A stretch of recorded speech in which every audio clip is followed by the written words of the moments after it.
Bonjour à tous. Alors aujourd'hui, vous avez vu, j'ai remis le panneau derrière. Parce que je vais arrêter de parler de psychologie du peuple, presque de psychanalyse, et je vais reparler de politique. Alors, je vais parler de deux choses aujourd'hui. Donc, déjà, encore un bilan, si j'ose dire, de Reconquête, et une découverte qui s'appelle France souveraine, qui vient d'être créée avec comme président Guillaume Bigot. Alors, avant de parler de Reconquête, je rappellerai quand même un petit l'historique de GL Citoyen, très rapidement. Quand je suis arrivé avec cette ébauche de programme qui a été améliorée depuis par des citoyens, donc bien sûr, vous l'avez compris, avec aucun lobby, aucun média, enfin rien, bon plein, je ne vais pas raconter encore l'histoire. L'objectif n'était pas que Walter Boujna devienne un politicien et se présente à je ne sais pas quelle élection, d'accord ? L'objectif n'était pas non plus que Walter Boujna se fasse un peu connaître avec un petit peu de notoriété, de vue sur les réseaux, pour après intégrer un parti officiel et avoir la cravate de tel ou tel parti. D'ailleurs, j'ai refusé. L'objectif était de créer un mouvement citoyen, comme son nom l'indique, et c'était, je le répète, avant les Gilets jaunes, hein, c'était complètement inédit comme démarche, et surtout, ensuite, d'arriver à faire venir des gens qui étaient déjà un peu médiatiques, c'est-à-dire ayant un petit peu de visibilité, mais qui allaient s'engager dans une action citoyenno-politique, hein, politico-citoyenne, je ne sais pas comment on peut appeler ça, et pour arriver à casser ce monopole des partis et proposer quelque chose de complètement différent dans la forme, le fond, la communication à nos concitoyens. Et dans cette démarche, dès le début, avec l'équipe, nous avions sélectionné ce que j'ai appelé le trombinoscope.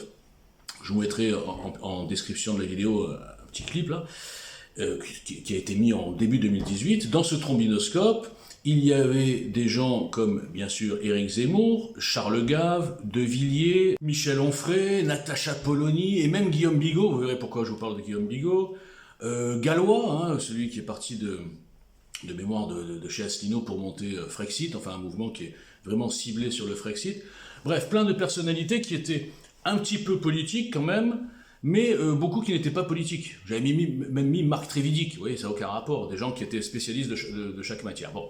Et j'appelais ça le trombinoscope, et la base, le fond de tout ça, c'était de monter un programme citoyen souverainiste, et d'arriver, cette démarche a été faite avant Michel Onfray avec Front Populaire, d'arriver à regrouper les souverainistes dits de droite et les souverainistes dits de gauche sur la base d'un programme mixte, original, avant-gardiste, qui pouvait contenter, façon de parler, les deux bords, qui sont pour l'instant un petit peu éloignés sur certains sujets. C'était ça l'opération, la mission impossible de GL Citoyen. Bon. Alors, pourquoi je vous parle de ça ? Parce qu'aujourd'hui, enfin depuis plutôt, qu'est-ce qui s'est passé depuis ?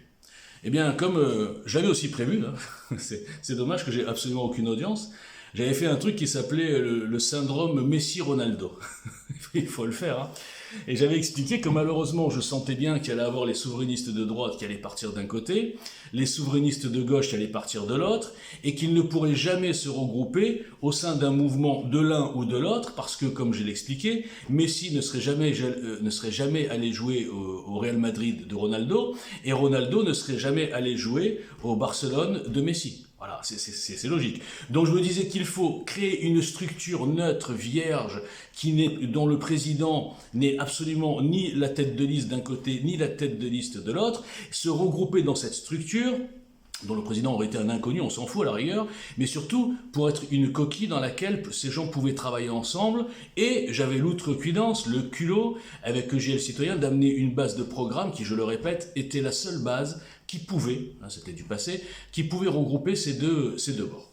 Alors, qu'est-ce qui s'est passé depuis ? Eh bien, depuis, en 2020, je crois de mémoire, Michel Onfray, moi j'ai fait beaucoup d'appels à ces gens-là, personne ne m'a répondu, vous imaginez, je suis un inconnu, c'est normal. Donc Michel Onfray a lancé le truc qui s'appelait Front Populaire et compagnie, Front Populaire, le magazine. Donc là, le but était de faire un espace de travail, de réflexion et donner la parole à des gens qui ne l'avaient pas forcément dans le système actuel qui privilégie justement les paroles non souverainistes, qui privilégie les paroles européo-mondialistes, on le voit tout le temps. Bon. Et donc moi je m'étais dit à l'époque, ah bah chouette, c'est bien, logiquement, on devrait quand même donner de la parole à un mouvement qui est là depuis 2 ans, qui était antérieur aux Gilets jaunes, et qui est exactement sur cette ligne souverainiste, et qui amène des idées complètement originales. Eh bien non, je me suis trompé. Là encore, j'ai pu observer, d'ailleurs j'avais fait des face cam peut-être un petit peu agressifs, je m'en excuse si j'ose dire, où je disais mais c'est quand même incroyable, quelque chose qui s'appelle Front Populaire, on va parler avec le peuple, etc.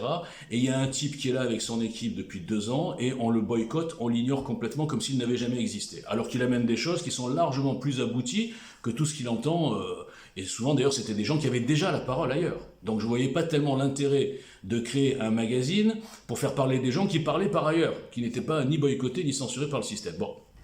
Évidemment, mes facecam, s'ils ont été vus par certains, ont dû être mal pris, et la réaction c'était mais pour qui il se prend celui-là, c'est bon, on va le boycotter, il n'a pas à nous parler comme ça. Parce que pour passer dans les médias, il faut être gentil avec les médias, même les médias dits libres ou souverainistes ou rebelles, etc.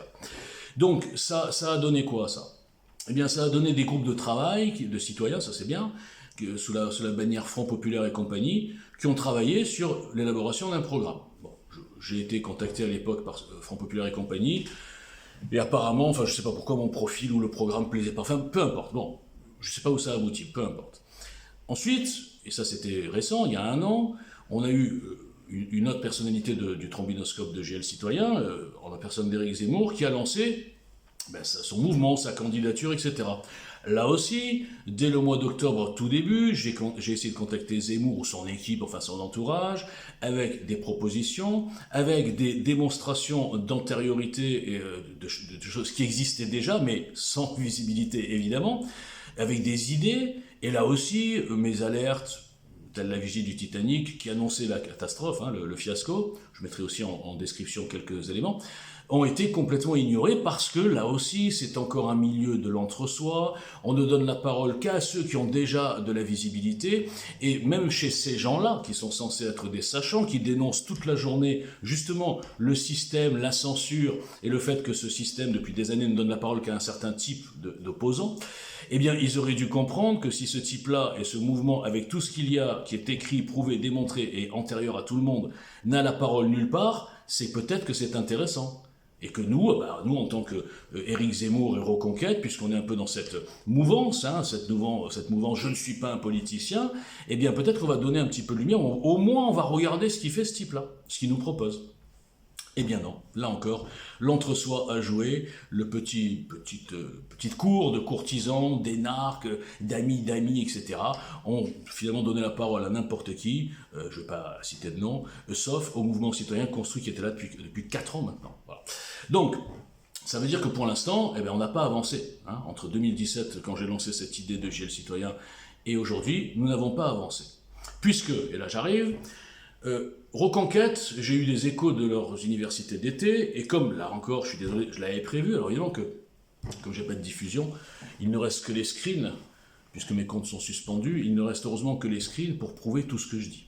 J'avais prévu dès la défaite, j'avais dit malheureusement, je ne connais pas Zemmour, mais vu l'accueil que j'ai reçu, c'est-à-dire le non-accueil par rapport à ce que je lui ai envoyé, etc., je suis persuadé qu'il ne se remettra pas en cause, qu'il cherchera des alibis de sa défaite, l'Ukraine, Poutine, les médias sont méchants, enfin plein de choses comme ça, et qu'il n'analysera pas du tout, avec objectivité, les raisons profondes de sa défaite. Et c'est ce qui s'est passé, puisque depuis, je lui ai aussi encore envoyé des messages, des mails, etc., aucune réaction parce que on ne veut pas voir la réalité.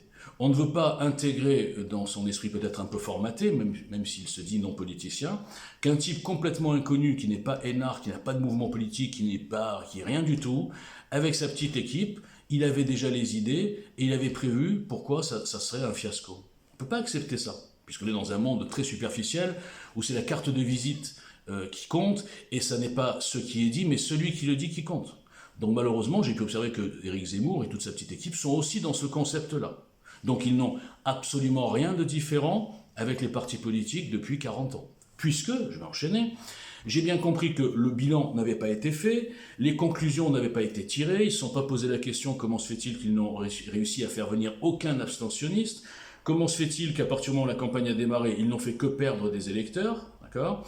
Et peut-être que c'était la proposition qui ne collait pas avec le discours. Hein, c'est-à-dire qu'une proposition, un programme purement banal, politicien, 5e République pure et dure, avec le discours « je ne suis pas un politicien », et avec une façon de gérer le parti pyramidal comme tous les partis, eh bien ça ne pouvait pas coller. Il y a des gens qui ne se sont pas reconnus là-dedans. Bon. Et donc le bilan, c'est que là j'ai compris que leur objectif maintenant c'est les européennes. Donc ça y est, Ils sont plus, comment il s'appelle, Zemmour n'est plus dans la mission, comme je l'avais rêvé moi, la mission de sauvetage du pays, avec toutes les forces vives de ce pays, et pas juste une petite bande d'amis. Parce que la petite bande d'amis, on l'a déjà vu avec En Marche. N'oubliez jamais. On a eu comment dire, une copie conforme de la démarche d'En Marche. Il faut quand même le dire, moi j'aime bien Zemmour, mais je veux dire, à un moment donné, il faut être honnête. Alors je sais bien que les militants binaires ont tendance à jamais remettre en cause la direction. Là, j'ai vu après ce fiasco, tous les gens qui trouvaient des excuses à Zemmour, qui ne revendiquaient rien.